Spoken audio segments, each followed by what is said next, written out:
I keep taking it down off of my IDMB. Someone keeps putting it back up there. I have no clue.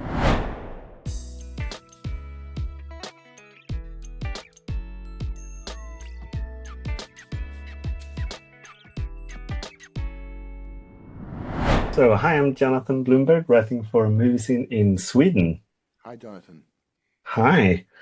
So, it's an honor getting to speak with you. I'm a big fan of yours from way back. And Way back.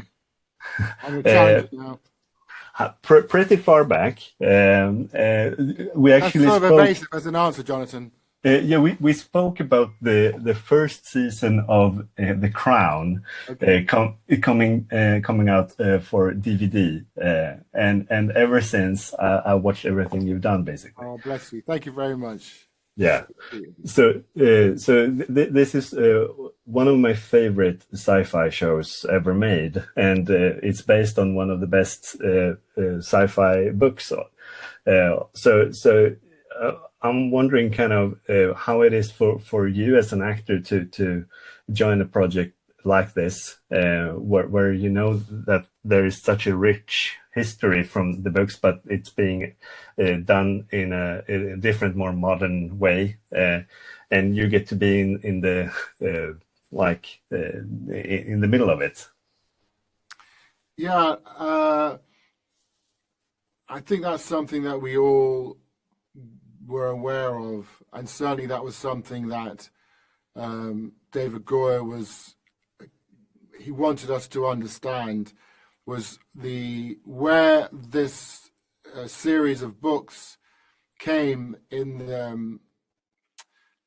the story of sci-fi, and how essentially it was one of the very first sci-fi narratives that was tremendously influential, and inspired lots of other Like Star Wars, even. stories, like sci-fi books, sci-fi concepts, yes.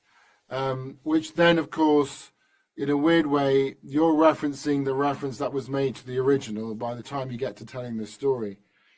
And but that said, that's not what our job was. Our job was to, our concern and our task is to play the story as described in the scripts.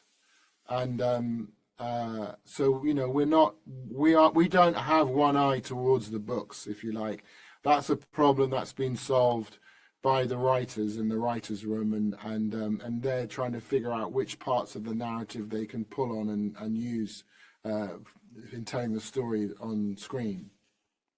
Yeah.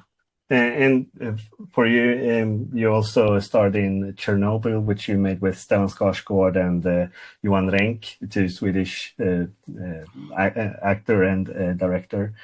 So I was wondering if they learned you anything about how it is working with Swedish people. Oh, I love Stellan.